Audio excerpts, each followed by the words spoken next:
Madame, Monsieur, bonsoir. Merci de votre fidélité sur le Oula. Il est tout juste 19h. C'est l'heure de la première édition d'information de la soirée. Nous vous proposons à présent les principaux titres. Son Altesse Royale, le Prince héritier Moulay El Hassan, a présidé cet après-midi au parc d'exposition Mohamed VI d'El Jadida la cérémonie de remise du Grand Prix Sa Majesté le Roi Mohamed VI de saut d'obstacle, concours international disputé dans le cadre de la 10e édition du Salon du Cheval. Le doyen du corps diplomatique africain, au nom des ambassadeurs africains, qualifié d'osés et incompréhensibles les propos du ministre algérien des Affaires étrangères à l'encontre du Maroc et de sa politique africaine. C'était en marge des réunions d'information qu'ont tenues les diplomates africains hier avec le ministre des Affaires étrangères et de la coopération internationale. Et puis notre page culturelle sera consacrée ce soir à l'artiste Rachid Zeid, un parcours artistique qui se situe de l'abstraction géométrique à l'abstraction création. Regard, c'est l'intitulé de son exposition tenue à Oujda. Comme chaque dimanche, retour sur les activités royales de la semaine qui s'achèvent. Elles ont été marquées notamment par l'audience accordée par Sa Majesté le Roi Mohamed VI à l'envoyé personnel du secrétaire général de l'ONU pour le Sahara marocain. Le rappel sur Adanachet. Mardi, Palais Royal de Rabat, Sa Majesté le Roi Mohamed VI a reçu Horst Kohler, envoyé personnel du secrétaire général des Nations Unies pour le Sahara marocain. L'hôpital militaire d'instruction Mohamed V de Rabat s'est doté d'un nouveau centre de cardiologie. Sa Majesté le Roi Mohamed VI, chef suprême et chef d'état-major général des forces armées royales, a procédé à l'inauguration de cet établissement médico-chirurgical spécialisé dans la prise en charge des pathologies cardiovasculaires. Sa conception et son organisation ont été établies conformément aux standards internationaux en la matière. D'une capacité hospitalière de 120 lits, le centre de cardiologie est doté d'équipements à la pointe de la technologie qui en font un établissement de soins et de formation de premier choix et une structure médicale de référence tant sur le plan national que régional. Et à la mosquée Ar-Rahma à Rabat, Amir el-Mouminin a accompli la prière du vendredi. Par la suite, Sa Majesté le Roi Amir el-Mouminin a procédé à la remise du prix Mohamed VI au major du programme de lutte contre l'analphabétisme dans les mosquées au titre de l'année 2016-2017. Ce programme a enregistré des résultats très positifs à la faveur d'une augmentation du nombre des mosquées qui y participent, d'une hausse du nombre des encadrants, des coordinateurs et des conseillers pédagogiques. Le même jour, Amir el-Mouminin a procédé au quartier universitaire Medinat al-Irfan à Rabat à l'inauguration du projet d'extension de l'Institut Mohamed VI de formation des imams, Morshidines et Morshidat. Cette réalisation intervient en concrétisation des hautes instructions royales relatives à l'élargissement de la capacité d'accueil et d'encadrement de l'Institut afin de lui permettre de mieux répondre aux demandes croissantes formulées par une pléiade de pays, frères et amis. Ce troisième pavillon comprend un espace pédagogique d'une capacité de 640 sièges, un grand amphithéâtre avec 1100 sièges et un espace résidentiel de 350 lits. À cette occasion, Sa Majesté le Roi a remis des diplômes au profit de 18 lauréats de l'Institut Mohamed VI pour la formation des imams, Morshidines et Morshidat, promotion 2016, originaires de Côte d'Ivoire, de France, de la Guinée, du Mali, du Nigeria, du Tchad et du Maroc. D'année en année, l'Institut Mohamed VI pour la formation des imams, Morshidines et Morshidat s'affirme comme un modèle, comme une œuvre innovante qui n'a eu de cesse d'être applaudie dans les sphères officielles et populaires, tant pour ses objectifs que pour ses dimensions.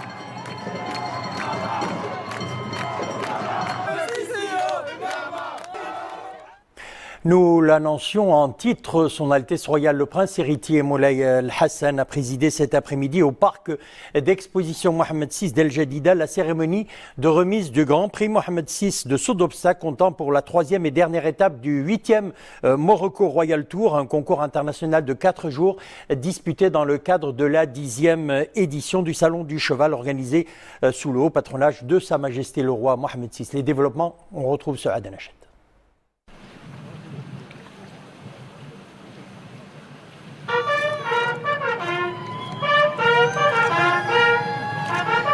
Son Altesse Royale, le prince héritier Moulay Hassan a présidé cet après-midi au parc d'exposition Mohammed VI d'El Jadida la cérémonie de remise du Grand Prix Sa Majesté le Roi Mohammed VI de saut d'obstacles, comptant pour la troisième et dernière étape du 8e Morocco Royal Tour, un concours international de 4 jours disputé dans le organisé sous le patronage de Sa Majesté le Roi.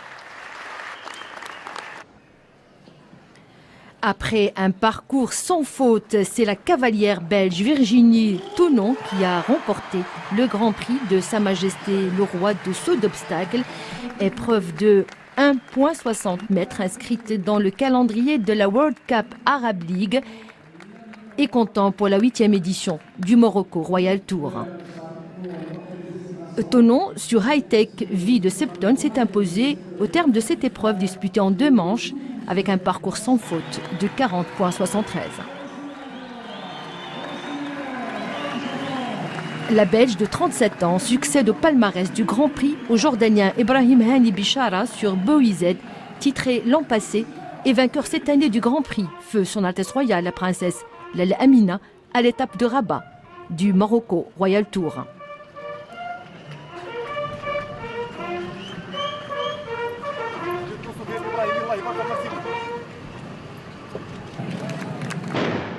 Il a impulsé une forte dynamique aux activités liées à la filière équine dans la région d'El Jadida. Il s'agit donc du parc d'exposition Mohammed VI, réalisé sur près de 46 hectares. Cet important parc multifonction est celui qui abrite depuis quelques années d'ailleurs le salon du cheval d'El Jadida. Il constitue une vitrine phare dédiée à la promotion du patrimoine équestre du royaume. Reportage Amin Chakaoui, Qais Mohsin, Zakaria Moqin Billah. Depuis son inauguration en 2015, le parc d'exposition d'El Jadida accueille chaque année les activités équestres liées au salon. Des allées ombragées, des aires pour la tborida et des pavillons d'exposition. L'architecture du site rassemble le savoir-faire artisanal et l'innovation technologique. Il contribue à la promotion de la richesse et de l'authenticité du patrimoine équin marocain. C'est une très grande réalisation qui a permis, qui a été initiée grâce au salon du cheval, mais qui est polyvalente et qui permet et qui peut abriter d'autres expositions et d'autres salons. Elle a été réalisée tout à fait dans les standards internationaux des salons. Étalée sur une superficie de 46 hectares, 20 000 mètres carrés sont dédiés aux expositions. D'une capacité d'accueil de 600 chevaux, le parc d'exposition d'El Jadida comprend aussi des aires pour les compétitions équestres. Le parc d'exposition Mohammed VI est une véritable valeur ajoutée pour les cavaliers et les arts équestres. En tant qu'exposants, nous sommes contents de l'organisation du salon. Je pense que c'est un parc beau par sa polyvalence et c'est par sa commodité. Il permet vraiment de booster plusieurs activités. Avec ses infrastructures de qualité, le parc d'exposition d'El Jadida peut accueillir d'autres événements de différents secteurs. Un tremplin pour développer les activités socio-économiques dans la région. Le ministre des Affaires étrangères et de la coopération internationale a tenu hier des réunions d'information avec les ambassadeurs africains accrédités à Rabat. Réunion tenue suite aux propos diffamatoires du ministre algérien des Affaires étrangères à l'encontre du Maroc et de sa politique africaine. Le doyen du corps diplomatique africain, Nimaga Ismaïla, au nom des ambassadeurs africains, qualifié d'osé et d'incompréhensible l'imputation par le ministre algérien de ses propos à des chefs d'État africains. Les développements sur Adanachid. Déclarations osées, incompréhensibles et qui ne font qu'envenimer la situation, c'est en ces termes que le doyen du corps diplomatique africain à Rabat a qualifié les propos diffamatoires du ministre algérien des Affaires étrangères à l'encontre du Maroc et de sa politique africaine. Les chefs de mission des pays africains ont pris acte avec, je cite, étonnement ces déclarations. L'imputation par le responsable algérien de ses propos à des chefs d'État africains et, je cite, osé, indiquer le doyen du corps diplomatique africain. Les chefs d'État africains se réuniront à Addis Abeba bientôt et ce sera une occasion pour exiger des explications sur leur implication dans de telles déclarations, a souligné l'ambassadeur Nimaga Ismaïla. Pour ce dernier, les déclarations du ministre algérien sont d'autant plus incompréhensibles qu'au sein de l'Union africaine, c'était par la voix unanime que les chefs d'État africains ont salué le retour du Maroc, ou plutôt la régularisation de sa situation, parce que le Maroc n'a jamais quitté sa famille. Le doyen du corps diplomatique africain n'a pas manqué de relever également la coïncidence entre la sortie du ministre algérien des Affaires étrangères et la tournée qu'effectue dans la région l'envoyé personnel du secrétaire général de l'ONU pour le Sahara marocain. Le représentant du secrétaire général des Nations Unies pour la question du Sahara, souligné l'ambassadeur, sera le témoin oculaire de ce qui peut entraver ces démarches. Selon l'ambassadeur Nimaga Ismaïla, ces déclarations malvenues interviennent, je cite, à un moment où toutes les puissances internationales ont reconnu et appuyé la vision du Maroc par rapport à la question du Sahara marocain, en retenant que cette proposition est la plus crédible et raisonnable. Au nom de tous les ambassadeurs africains à Rabat, le doyen a tenu à souligner que le peuple marocain, uni derrière Sa Majesté le Roi, a toujours prôné la voie de la négociation et nous l'encourageons dans ce sens. S'exprimant au nom des ambassadeurs africains, M. Ismaïla a assuré que la politique africaine du Maroc se porte très bien, saluant la clairvoyance et surtout l'engagement du Maroc pour faire en sorte que notre continent parle d'une seule voix. Il a conclu que les chefs d'État africains fondent beaucoup d'espoir quant au fait que le retour du Maroc à l'Union africaine contribuera à la consolidation des capacités de l'Union vers une prise en charge réelle, définitive, et pour que l'Afrique reste unie. Fin de citation. Et puis sachez que la Confédération Générale des Entreprises du Maroc, la CGEM, s'est indignée et rejeté avec force les propos irresponsables et les accusations infondées portées par le ministre algérien des Affaires étrangères à l'encontre d'acteurs économiques marocains opérant sur le continent africain. Les développements sur Adenachet. Ces propos diffamatoires constituent d'abord une insulte à l'intelligence de nos confrères acteurs économiques algériens, conscients de la pertinence du modèle économique et du partenariat marocain basé sur une démarche sud-sud équitable, porteuse de développement et de croissance pour l'ensemble de notre continent. Ces propos graves et sans fondement constituent également une atteinte à la souveraineté des États africains et une agression à leurs organes de gouvernance, de régulation et de sécurité, souligne la CGEM. Rappelant que dans son allocution devant un parterre d'opérateurs économiques, le responsable algérien s'est notamment attaqué aux banques marocaines et à la compagnie nationale Royal Air Maroc, des institutions modèles en matière d'engagement, de développement et de solidarité avec tous les pays africains. Ces institutions participent aux côtés de leurs homologues continentaux, ainsi que d'autres entreprises nationales à l'émergence économique de l'Afrique et à la consolidation d'un modèle de partenariat gagnant-gagnant, basé sur le respect mutuel et le transfert de savoir-faire, affirme la même source. La CGEM a tenu également à préciser que les banques marocaines opérant selon les meilleurs standards mondiaux, présentes aujourd'hui dans plus d'une vingtaine de pays en Afrique, contribuent depuis plusieurs années au financement des économies locales et des projets d'investissement, ainsi qu'à la bancarisation des populations des pays frères en Afrique. La CGEM a souligné aussi le rôle majeur joué par Royal Air Maroc dans la mise en place d'une connectivité aérienne permettant de transporter 2 millions de passagers par an dans 27 pays africains et de densifier les relations d'affaires. Il convient à cet effet de rappeler que l'ARAM a été en 2015, par solidarité, la seule compagnie aérienne à maintenir ses vols à destination de plusieurs pays d'Afrique durement touchés par la crise d'Ebola. L'engagement des entreprises marocaines en Afrique ne souffre pas des aléas de la conjoncture. Il est le reflet d'une conviction forte et inébranlable dans le potentiel africain et d'une stratégie de développement et de partenariat portée par la vision de Sa Majesté le Roi Mohammed VI, a fait valoir la CGEM. La Confédération, qui a salué l'action de toutes les entreprises marocaines agissant sur le continent africain, a tenu à rappeler le rapport en termes de développement à travers la réalisation de projets d'infrastructures économiques et sociales, ainsi que la création de valeur ajoutée et d'emplois locaux. Par ailleurs, ajoute le communiqué, les propos du ministre algérien des Affaires étrangères concernant l'environnement des affaires au Maroc dénotent d'une profonde méconnaissance du sujet et surtout d'une mauvaise foi flagrante. Les classements mondiaux de référence en la matière saluent régulièrement les progrès réalisés par le Maroc et qui lui permettent d'améliorer constamment son classement Doing Business, conclut le communiqué de la CGEM. Le Soudan du Sud est très compréhensif de la position du Maroc concernant la question du Sahara et soutient le rôle des Nations Unies dans cette affaire. Ce sont là les déclarations du ministre sud-soudanais des Affaires étrangères lors d'un point de presse conjoint avec le ministre des Affaires étrangères et de la coopération internationale à Rabat. Deng Kol, alors en visite de travail dans le royaume, a indiqué également que les entretiens qu'il a eus avec son homologue marocain, Nasser Bourita, sont l'occasion d'examiner les moyens à même de renforcer davantage la coopération bilatérale dans les domaines politiques ainsi que la situation actuelle au Soudan du Sud. Nasser Bourita a souligné que les entretiens ont porté également sur l'état d'avancement de l'exécution des 9 accords de coopération signés sous la présidence de Sa Majesté le Roi et du président sud-soudanais lors de la visite effectuée par Sa Majesté le Roi Mohammed VI à Djouba en février dernier.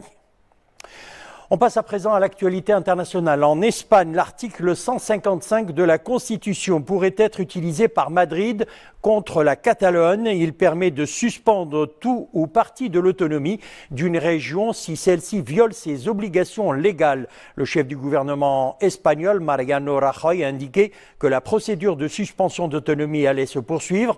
Le gouvernement espagnol a annoncé des mesures draconiennes pour empêcher la sécession de la Catalogne, destituant le gouvernement, prenant le contrôle des finances, de la police et des médias publics et plaçant le Parlement sous tutelle, des mesures qui doivent être approuvées en principe d'ici le 27 octobre par le Sénat.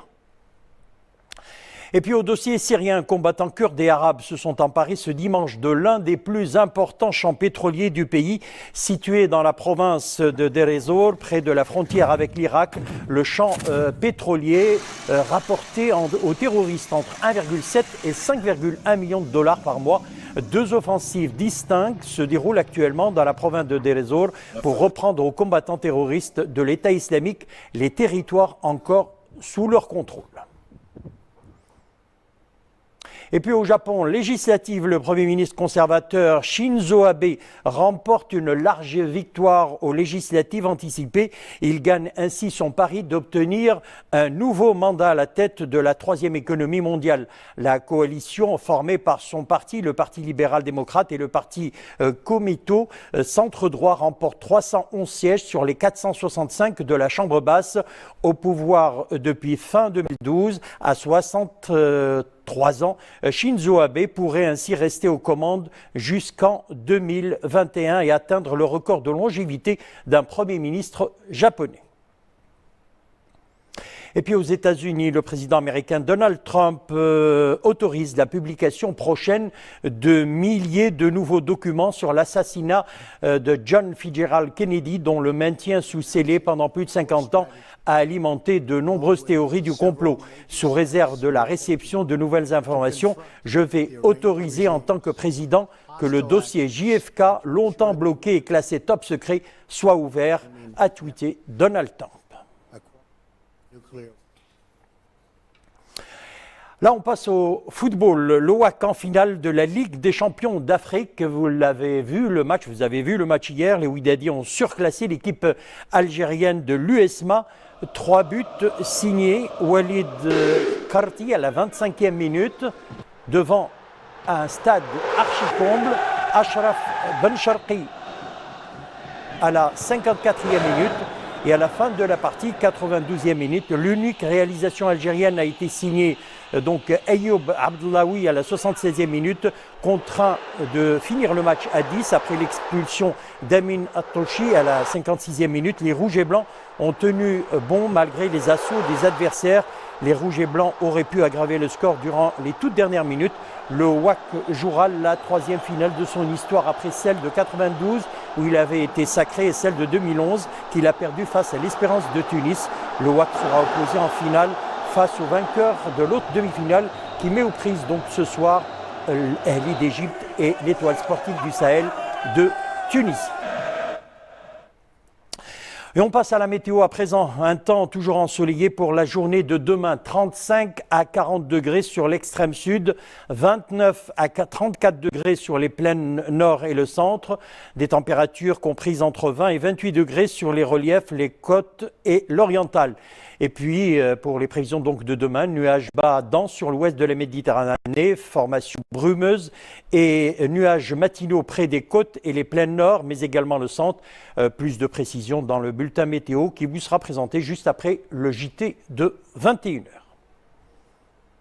On passe à notre page culturelle de l'abstraction géométrique à l'abstraction création. Se situe le parcours artistique de Rachid Zeid. Regard, c'est le thème de son exposition organisée par l'Institut français d'Oujda en partenariat avec la délégation du ministère de la Culture de l'Oriental. Et c'est à la bibliothèque Sherif El-Idrissi à Oujda. Rachid El-Atabi et Mounia Marouche.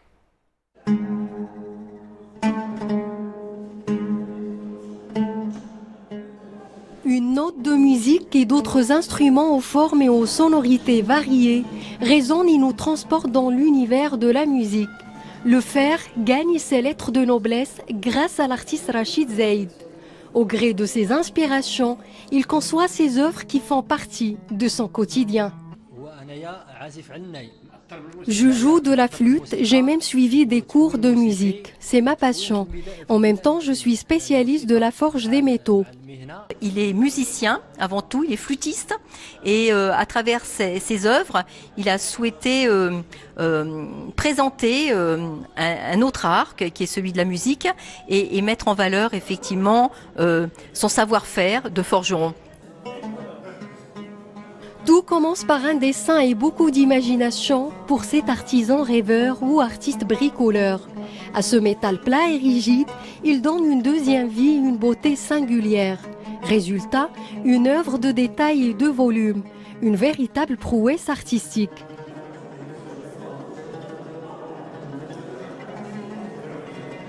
Ce qui m'a impressionné le plus, c'est que l'artiste donne libre cours à son imagination. Et au gré de ses inspirations, il conçoit des instruments de musique dans un cadre purement artistique. L'exposition Vernissage Regard invite les mélomanes et les amoureux des formes géométriques à voyager à travers les différentes transmutations d'instruments de musique jusqu'au 31 octobre à la bibliothèque Sherif El-Idrissi à Oujda.